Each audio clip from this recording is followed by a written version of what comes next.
Mga kapuso, sumasailalim sa tinatawag na rapid intensification ang bagyong Marce. Mula sa pagiging tropical storm kahapon ay mabilis itong naging severe tropical storm at patuloy pang lumalakas. Mga kapuso, anumang sandali mula ngayon inaasahan ng magiging typhoon ang bagyong Marce. Sa lakas nito habang malayo pa sa ating bansa ay lalo lamang nagpapataas ng banta ng panganib.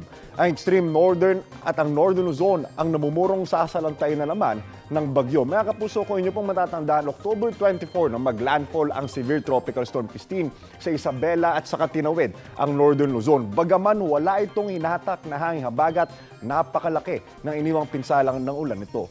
Hindi lang yan sa Cagayan Valley Region kung nasaan ang Isabela, kundi maging sa iba pang bahagi ng Luzon, abot hanggang Calabarzon at Bicol Region. Sumunod dyan ang super bagyong Leon na nasa Taiwan naglandfall pero sapat na ang pagdikit nito sa Batanes para mahugupit ang probinsya ng iba pang bahagi ng Northern Luzon. Ilang araw mula ngayon, posibleng tumama rin ang sentro ng bagyong Marce sa Northern Luzon. Ang ganito muling magiging posisyon ng bagyo sa ating bansa ay tiyak na makakaapekto sa maraming lugar sa Northern Luzon. Posible pong maulit ang pagbaha at pagguho ng lupa.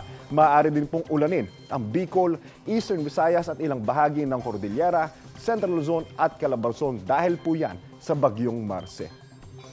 Samantala mga kapuso, nakataas po ngayon ang thunderstorm advisory sa ilang bahagi ng Southern Luzon. Ayon sa pag-asa, apektado ng ulan ang Rizal, Laguna, Batangas, ilang bahagi ng Quezon. Sa mga kapuso natin nandyan sa mga nabanggit na lugar, maging alerto po tayo sa posibleng pagbaha o kaya na may pagguho ng lupa. Tatagal po ang nasabing thunderstorm advisory hanggang 7:47 ngayong umaga. Posible rin po ang mga local thunderstorms sa ilang pambahagi ng ating bansa. Paalala po mga kapuso, stay safe and stay updated. Ingat po tayong lahat. Ako po si Anjo Pertiera. Know the weather before you go. Para Mark Safe lagi, mga kapuso.